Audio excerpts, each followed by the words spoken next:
publishing content I was coming into as I was reading ancient text. I do really enjoy reading text that is ancient, like, and ancient here I mean like maybe 1,000 years old, or even more. And I've come to realize that many people don't know that there is a lot of text that is ancient that is around. I remember I told somebody that I read ancient text, and he asked how old, and I told him that it's at least 1,000 years. That's the kind of text that I usually prefer reading. And somebody told me, is there such old text around? He told me the only text they know that can be that old is the religious text, that is the Bible and the Quran and maybe some other religious texts. But seems like very many people don't know that there is a lot of text that is ancient, and ancient here I mean thousands of years old, that is around and people can read. And the beauty of such text is that it gives you a look into societies that existed long before we came along. And yeah, so that's how I started sharing. I started reading. I wasn't even reading past. It was mostly by listening. I prefer listening to books than reading most of the time. I do read, yes, but often I prefer um, listening to audiobooks, and often is because I've come to appreciate that they give me that the listening allows me to do what I call I bundle the listening to the books with other activities, because just reading the book means that I have to 100% focus on the book. But when you listen to a book, you can go do a walk, you can do other stuff as you listen to you can do other stuff as you listen to the book, and that is I found that to be very useful. So I was listening to these books, and then I running into these ideas that was so interesting, and I was wondering, like, I felt like I need to share these ideas with some people, and that's how I started posting on YouTube. And I will post these. They, of course, the earliest YouTube videos that I publish are not that great. Of course, they were just I was just me starting out, but then over time, I just started posting almost every day, because I usually listen to books almost every day when I go for a walk, and then I'll come and do a short video explaining what are interesting that I came across. And then maybe late last year, I've heard of TikTok for a while, of course, like most people, but is a social network that didn't really interest me, to be honest. I'm from the people who got into Facebook, and then Twitter, and then YouTube, of course. So TikTok was completely something new, and there is this idea that TikTok is for the young people. So if you are a little bit older, sometimes you feel like it's not my place, it's not the place I want to be. But anyways, so I started posting on TikTok, and turned out people like the content I publish. Now, here is something I need to point out. On TikTok, I at least initially, I did post videos about books that I read, but then I started posting content about other things, and I realized that people find the other types of content to be very interesting, and yeah, people do enjoy the book stuff, but I realized that people are more interested in African stories, or stories about African people, and I've kind of like I'm doing a lot more of that now, talking about African stories, and yeah, mostly about what has happened here. And of course, we have the challenge of records. Of course, here is another thing that is we can call it a paradox or something of sort. We say that Africa doesn't have written history, But then some of the oldest written histories are on the continent. That's interesting because Egypt, of course, is part of Africa, and ancient Egypt in particular, has influenced a lot how the rest of Africa has evolved over time. So yeah, so there are not many texts you can read about Africa in Africa, but at the same time, some of the oldest texts you can find anywhere in the world are found in Africa, Egypt, ancient Egypt, we can say, for example. So because of that, we can say lack of um, material, I started reading the oldest material I could find about Africa. Unfortunately, most of this material is written by people who are not African. And if you've been watching my videos for a while and you've seen the comments, most people have a problem with that. Most people have a problem just me using those materials. Some people think it's not okay to use material that was not produced by Africans to talk about African stories. And I hear, I understand where that is coming from because yeah, we can't be naive to think that when, for example, or let's talk about the Europeans in particular, when they came here, we can't think that they were going to write good stories about us. Of course, they had a skin in the game. Unfortunately, their interest didn't really or didn't necessarily match with what was good for us. So some of these stories you read by early administrators in Kenya, for example, of course, they portray Africans in a certain way.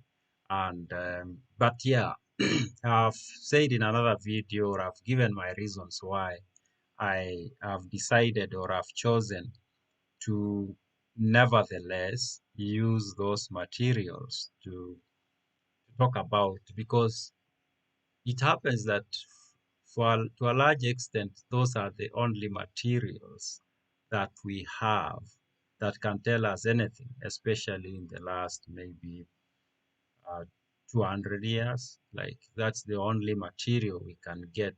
Um, of course, we can get material from stories. And I've done a video where I've used material that we can say is oral literature, some sort of where somebody composed a song. And in that song, he tells the story of what happened in the past. We could say an event that happened maybe in the mid 19th, late 19th century. And that's an example of a material, of course, that I use that is not from a European source. But those are very rare to come by. So somebody is asking on TikTok, you did not explain Somalia well on your video. Who is this? This is Amir. So Amir, please, can you elaborate your question? What do you mean I didn't explain Somalia well? Can you point out what I said that you think was not correct about Somalia? Uh, oh, you're saying I did explain well. Okay, okay, okay. I think maybe it was okay. Thank you, Amir. Thank you, Amir. Yeah. Yeah. So as I was saying, getting content or material that is created by Africans about Africa is very difficult. So sometimes we are forced to take this material that was generated by people who didn't really like Africans, or maybe not, maybe we can't say like, but they didn't think of Africans in a way that is favorable to Africans. They thought of Africans as people who didn't amount to much, and you can see that in their material. And then, of course, they will portray Africans in ways that were not good, and so we are stuck with that material. Unfortunately, there were no uh, people to create material at that time that will push back. It's now that we are doing that. Um, um, Somebody saying, "What do you think Africa's?" still useless? Amir, what do you mean by Africa still useless? Please elaborate what you mean by that. I'll appreciate so that I can get your question correctly. Yeah, so, and then of course I've done videos about Somalia, of course, for a while, and I think that's what Amir is talking about.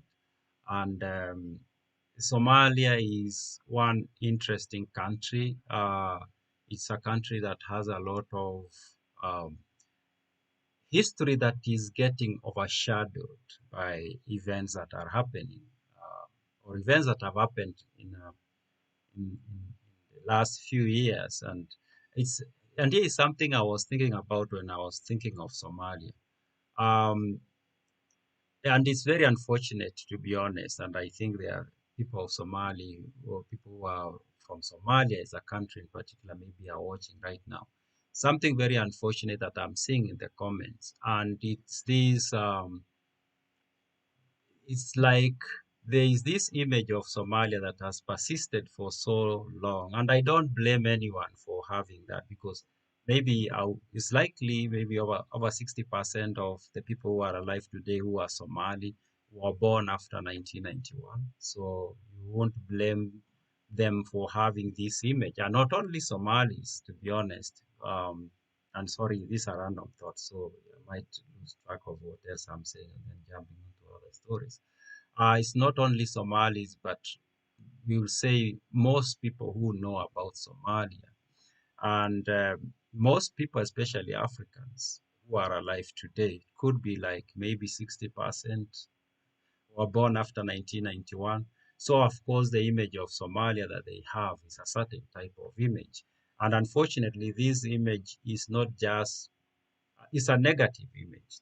Let's be straight about this. And unfortunately, this image, the negative image, when I read comments of people who are, we can say, from Somalia, even them, this image affects them. It's about them, but it's kind of like they've bought into it. And you can't blame anyone for that because events that have happened not for a while now, of course, have informed how that image has turned out. I am Somali, but I feel like Africa still didn't wake up, still broken and be taken. Okay, okay, I get what you mean. I get what you mean now, Amir. I get what you mean. Yeah, you are saying like um, Africa is still not up. That's what you are saying. Like we we are still in a situation where we are going to be taken advantage of, and that's true. To be honest, that's true, and that's true especially when you consider that even now the stories that are told about Africa um, are not stories that are controlled by us. Um, they are stories that is their narrative. Let me use the right word. The narratives that run about Africa everywhere today. If you meet somebody who's not from Africa and you have a conversation with them, the narrative that they have about Africa, of course, is a certain type of narrative, and that narrative is not a narrative that was that came from us. It's a narrative that is guarded and it's put in a certain direction by some people. And for example, you can talk of the mainstream media, for example, in the West. And unfortunately, that media will shape the story about Africa. And then our own media here will pick that image and they run with it. And unfortunately, that's what happens. So the narrative about African is created elsewhere, and then the rest of us, or we Africans here, especially the mainstream media in particular, will pick that framework that has been created elsewhere, and then they will use it to tell stories about us. That happens a lot. So Amir, I agree with you. We are not, and I saw a TikToker say something that was so interesting. Of course, it's an extreme situation, and she said, suppose today something major happens. Let's say, for example, something happens with how electricity works, and then IT breaks down, and then are we not going to find ourselves as Africans where we were? Like there's nothing we've will be told about us that is in a way that we want. Not necessarily that things will be said negative about us, but in a way that will be positive about us, in a way that we like. Let's say in a way that we like. Now, coming back to the issue of Somalia, that I was saying, it's very unfortunate. The image still ties together with how these things are told, are said. The image of Somalia, and I've said, you would blame if I see a comment from somebody who is in Somalia, and there is a way they say it, because there is so much seen brokenness, lack of organization, and to some extent, it's like it's gotten to them to feel like maybe this is who we are, and that's very unfortunate, of course. That's very unfortunate, and I was thinking about that, and I thought of China, and most people don't know that China for close to 20 years was like Somalia. That's something most people might not understand. From maybe the beginning of maybe 1910s up to maybe around 1930s, could be maybe 40s. I might be wrong on the actual time frame, but for close to 20 years, thank you, Amir. For close to 20 years, China was like, we can say, Somalia today. It was lawless. It was nobody was in charge. It was war. It was confusion. For almost 20 years, China was like um, just a country that didn't have rule of rule of law, order, organization, and things like that. But then at some point, of course, things changed, and you know China today. China is, could be argued, the second most um, powerful country in the world. Maybe that we can say, maybe that, or yeah, could be that. It has the second largest, could be even argue the largest economy in the world today. Um, so nobody thinks of that China that was for 20 years, no government was fully in charge. Nobody talks about that. And that could be the case for Somalia, I think. Sometime in future, people will not even remember that there was a time that Somalia was just a lawless, or we can say, seemed like it would not be governed. There will be a time that that will, because I had a conversation with somebody today in the messages, and that was the conversation. They were like about Somalia. It's like they have lost that belief that to one day be a country that is organized and is running like most other countries. Of course, at some point things will change. Maybe not today, but at some point, and maybe not even when we are alive. But you know, but hopefully while we are alive. Yeah, even China, of course, has taken Africa. Now, it's not just the Europeans we have. That's Samir telling me, saying that even China is now. Yeah, it's no longer just the Europeans who are. Yeah, the 19th, 20th century, it was the Europeans who were after Africa. But now everybody is running in. Everybody is coming in, and we are letting them in, unfortunately. Somebody's asking, do you think Kenya should expel all Western media, e.g. CNN? Um, I don't think that's a good idea. I don't support censorship of any kind. Let me do something.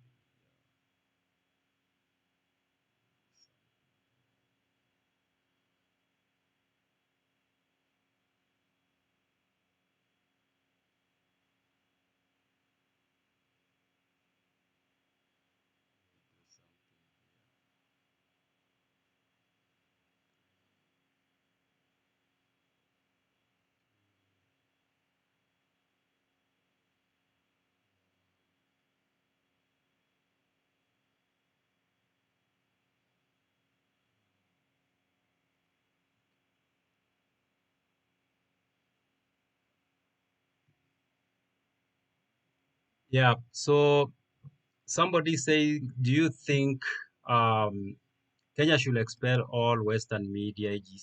I don't support censorship of any kind. But here is what I'll say: we as Kenyans or Africans, we can extend this to cover the larger continent, should take charge of the narrative and should confront the whatever negative narrative um, that moves around about us. And I think to some extent, I've seen Kenyans doing a very good job when something is said about Kenya on social media. People just come out and say, no, that's not right. And that's how it should be. So we should take charge of the narrative. We shouldn't necessarily send them away, but at least they should be aware that if they say something that we feel is not the right thing, we should face them with people should let them know that no, you can't run with that now. Unfortunately, and I've seen this with some. I'm not going to say which country, West African country, where the citizens, for some reasons, enable this negative talk about their country, and I don't like it, to be honest. Where Western media say something or somebody from elsewhere says something about their country that is negative, and then they go ahead and support it, and I don't like it that it doesn't. It's not good. It's not good. So we can have our own issues, and I think that has also almost come to Kenya. We have our own issues as a country. Maybe Somalia. I know most people watching me are also from Somalia. Somalia has issues that are going on, but we shouldn't. We should talk those issues just us. Like a family will have issues and discuss them at home. But if somebody else comes and they try to say things, we should be ready to defend the family, if I may use that. We should be ready to be like, oh no, you can't say that about us. So no, I don't support that they be expelled, but I think we should be more proactive in um, taking charge of our narratives. I see global intercessor Albert. If Rwanda miraculously emerged from the 1994 Holocaust, there is hope for Somalia. Yeah, that's true. Yeah, Rwanda has gone through that. Yeah, Rwanda is a good example from Africa. They've gone through that, and they've they've they have at least put their house in order, we can say. So yeah, Somalia, it will happen though. The thing is, not maybe not today or tomorrow, but at some point it is going to happen. But here are the two things, and this is going to be my next video, but I might just say it. And that is, I see I have, okay, okay. No, yeah, good. Uh, Somalia, for the large part, is going to be its own enemy. Yeah, I know people in that country will feel like the enemy is out there. Yeah, the enemy is out there, but the enemy is only going to be able to do things in Somalia if the Somalis let them, of course. And the enemy of Somalia is going to be the Somali people. That's what I can say. Like the primary enemy of Somalia is going to be the Somali, and this is how I'm saying it's going to be the Somali people. The enemy of Somalia is going to be the Somali people in that they the enemy of Somalia is going to be the Somali people in that their division their division is going to be that thing that is going to derail whatever that might happen. And unfortunately, of course, like many parts of Africa, including Kenya, including, or I would say most African countries, we have a problem of not seeing the bigger picture in that we are like, okay, at home we are divided. For example, the reason I'm saying Somalia is going, the biggest enemy of Somalia is going to be the Somali people is that even now, most Somalis will put their clan identity ahead of anything else. And so they will deal with politics based on that. Like that becomes the way they deal with politics. And that's going to be problematic in the long run. At some point, the Somali people will have to be like, you know what? Yeah, we are different clans, we have different interests, but maybe we can work together here. And maybe we should put the country ahead of anything else. And unfortunately, the enemy, whoever he is, I'm not saying that I know the actual enemy of Somalia, but the enemy of Somalia actually is going to benefit from the division that exists, the clan-based kind of structure of politics in Somalia. And of course, that's what removed Siad Barre from power in 1991 is a division that grew over time, beginning with maybe the division was already there before even Siad Barre came into the scene. But during his reign, the division became even more, where people saw themselves in terms of our clan and that clan, and our clan is better, or our clan deserves this, that clan doesn't deserve that.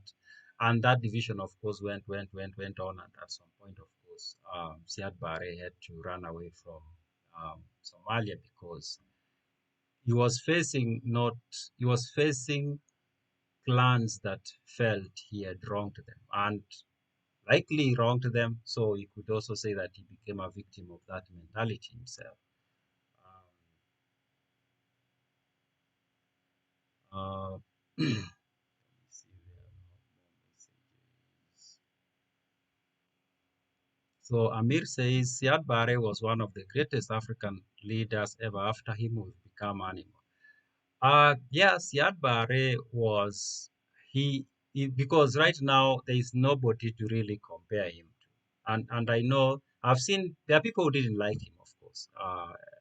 That's the nature of politics, anyways. You never be liked by everyone, and you never be hated by everyone, of course.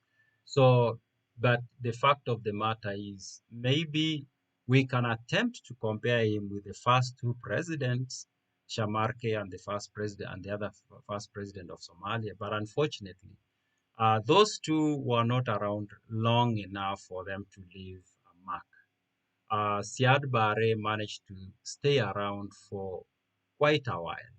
And because of that, he was able to leave a huge mark. Now, here is the issue. We are unable to have somebody to compare him. Like, it's hard to, there's nobody really to compare him to. And that doesn't mean that he was like he did most marvelous, but he did well, especially comparing that nobody after him, nobody before him, and nobody after him has had the opportunity to really prove anything. So, looking at it from that angle, yeah, he remains to be the greatest because simply because of that, and I want to be very clear, it's because of that that nobody has really come along and had the opportunity to do anything really to show that. Oh, so the only memory most Somalis have after independence of a united country and a country that functions is with him, the president, being the president. Yeah, but he was great. But of course, not everybody is going to agree that he was great. Mary says he was true leader, no mercy, no one above the law. Yeah, he had his weaknesses, but he also had his own. We can't, we can't like, and you know, this is a human thing. We so easily want to brand people either evil or either good. But we humans are always, you know, in the middle. We are on a spectrum. We can be good, we can have some good in us, and we can also have some bad on us in us. And Siad Barre, of course, was a human, so he did have some good side to him. And like any other human being, he did have some not good side of him. And so, depending on who you ask, some people will focus so much on the negative things that he did. And there are those, of course, who will focus so much on the positive things that he did. But I think it's more helpful if we just see him as a human being who had his strengths and his weaknesses. And yeah, that will be more helpful. Yeah, yeah. So yeah, thank you, Amir. Thank you.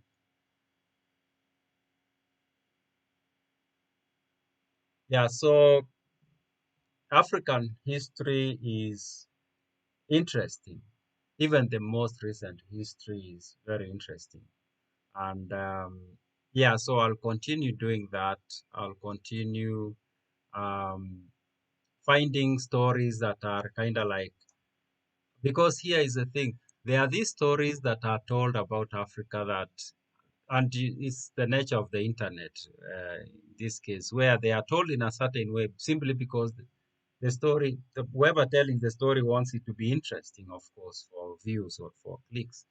I remember the story I told recently of Zanzibar, because I believe that also that, oh, Zanzibar and England had the shortest war in history. But then, going to dig a little bit, I realized no, this was not even a war. This was just a protest. In fact, it wasn't even a rebellion. It was a protest that the Sultan of Zanzibar, or the person who was to become the Sultan of Zanzibar after the previous one died in 1896, was just trying to be like, we don't like how the British are kind of like running this show here. And the British, of course, had ruled Zanzibar, and this is something that many people don't even know. The British had ruled Zanzibar for over 100 years, or close to 100 years. And they ruled Zanzibar as well as Oman, because these two were kind of like tied. Uh, so when that war happened in 1896, it wasn't really a war, but everybody online says it was the shortest war. So there are a lot of African stories that are interesting, or are told in a way that is not. So, Albert, you're asking, can you do a story on Emperor Haile Selassie?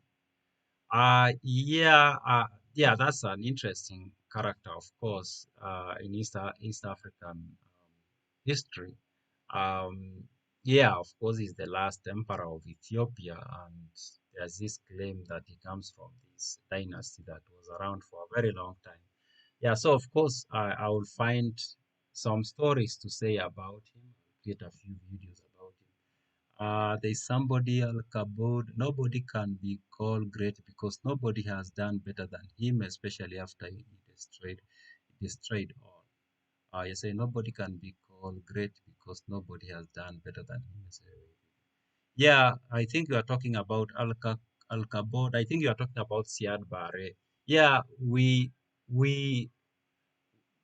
like, since independence, um, just for Somali people, of course, and the neighbors like Kenyans here and maybe Ethiopians and other East Africans.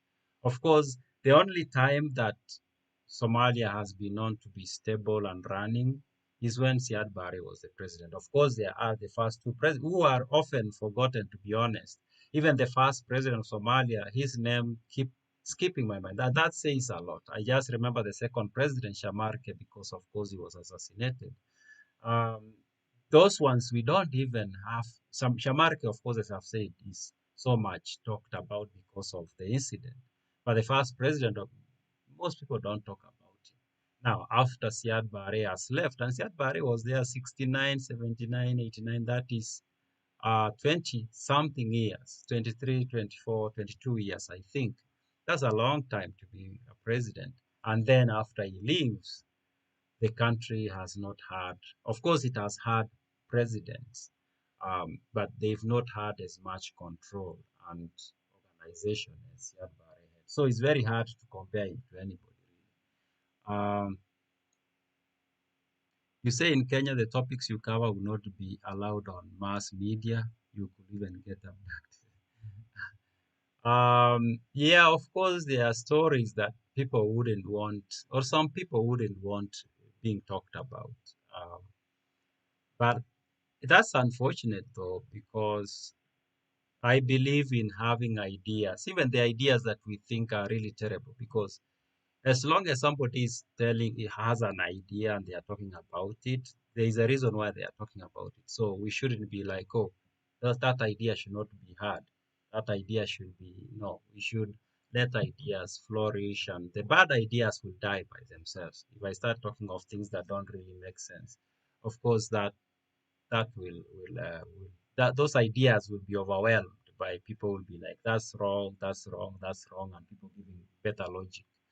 uh you educated man, you are a very important man. We need you to advise stop talking about politics. You're a very important man.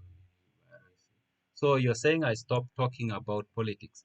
um yeah, it's very hard to avoid talking about politics, unfortunately. And sometimes politics is things that we don't even imagine it's politics. So it's very hard for me to know what is politics and what is not politics. You mean like active politics? No, I don't. I don't want to get myself involved with active today politics. I would rather stick with history and that. Yeah, there I agree with you. I'd rather stick with history than talk about current political things. And I don't do that because I don't even follow politics that close because you get attacked. Okay. Some comment, I will tweet that. Yeah, so there's a lot of history about East Africa that is very interesting. And yeah, we need to talk about more about these stories about East Africa history and what has happened. And we can go and look at whatever sources we can get and talk about this history because it's important for us to understand where we've come from. And yeah, so I find history to be interesting, generally speaking. I find history to be interesting. And yeah, the older it is, the better. But for East Africa, of course, we cannot go so much back. Is somebody who says, did Christianity drive Ethiopia towards USSR, which brought socialism and now poverty, low literacy? Uh, I saw somebody, this is who? This is Babavanga. Babavanga asks whether Christianity drove Ethiopia towards the Soviets. That's a very interesting question, to be honest. And the reason it is interesting, if you understand history, um, number one, like, you know, after the 1917 revolution in Russia, um, the people who came to power were not Christians. Let's start from there. They were not even religious. In fact, they were anti-religion completely. So as long as the Soviet Union existed, religion was not something they supported as the government. But of course, the um, people were religious. And in fact, there is a story of very many Christians in Russia escaped into the bush after the Soviets came to power because the Soviets wanted to just eliminate religion completely. Now, it becomes interesting because when be, remember when there's a story I did about Menelik II and how he leveraged him being Christian to get weapons from the Russians. When he was getting weapons from the Russians were not Soviets by then. They were not socialists. They were a monarch, of course, and they were very Christian, Orthodox Christianity. And so when Menelik goes or is talking to the Russians were Christians, like top to bottom, even their government was arranged in terms of with religion being at the core of it.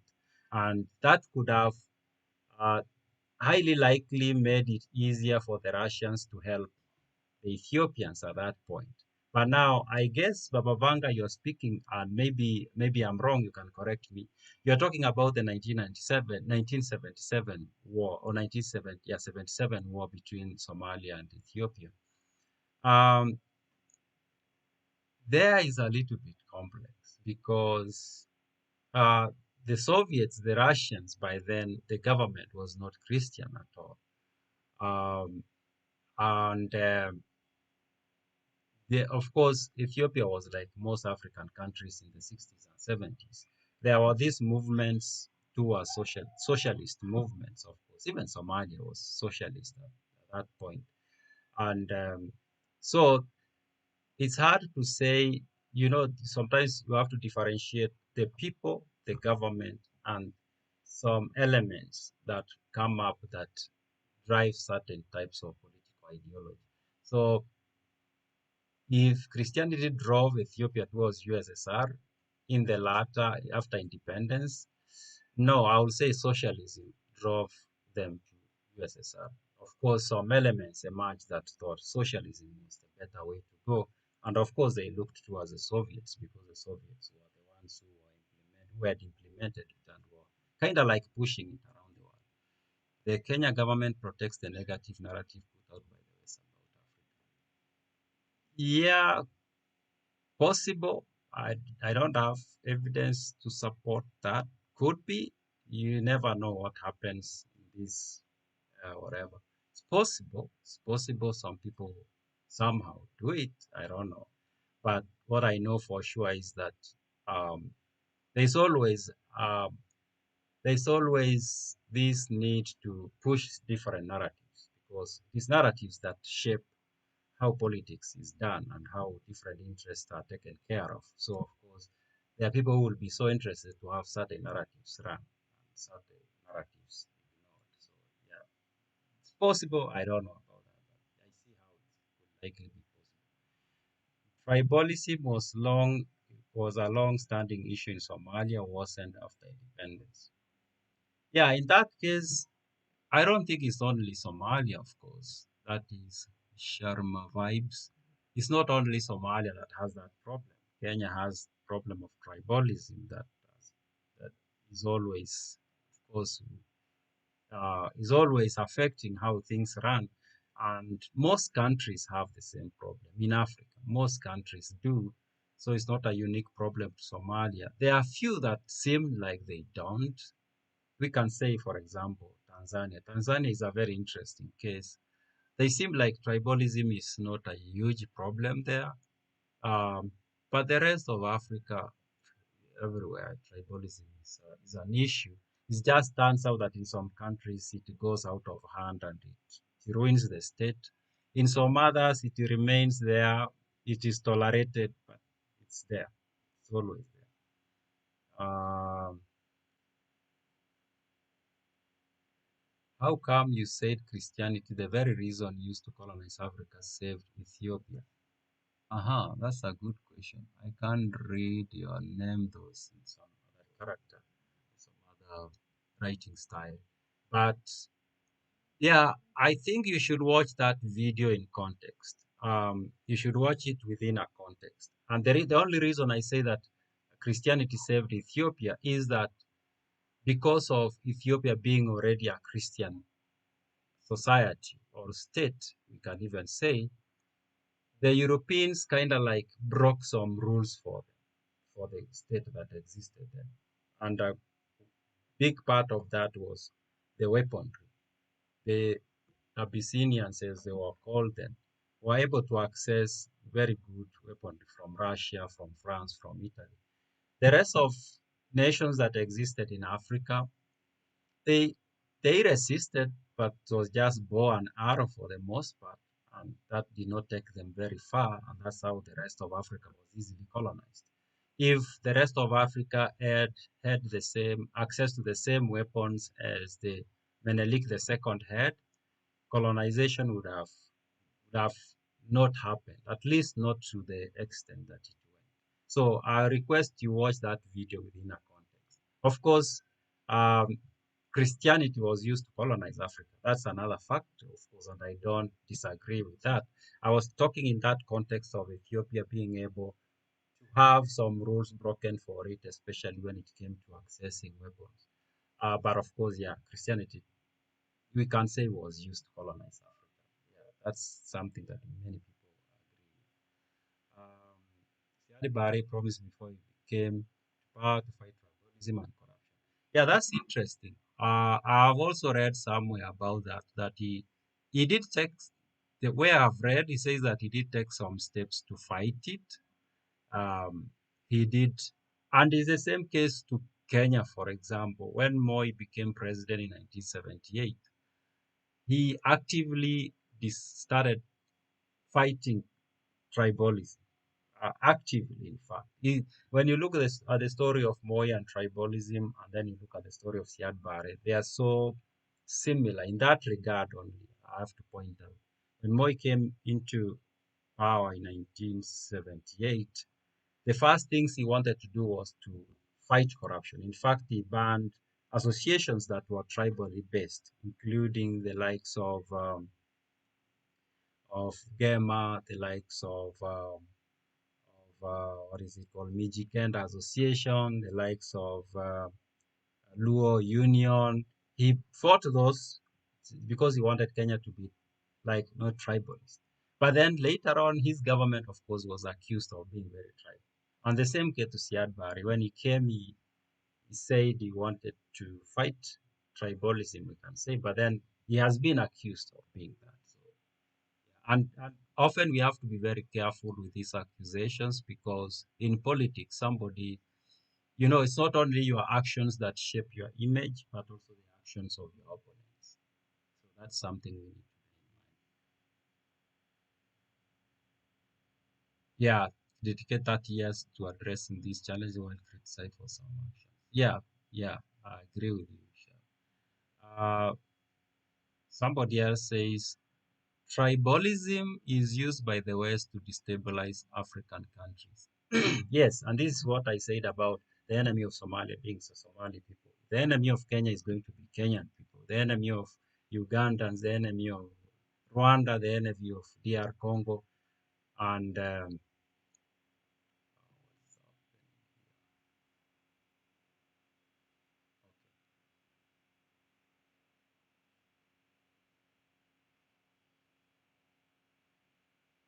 I think my life is coming to an end.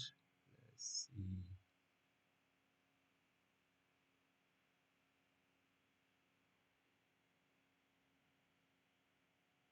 Yeah, so tribalism, my life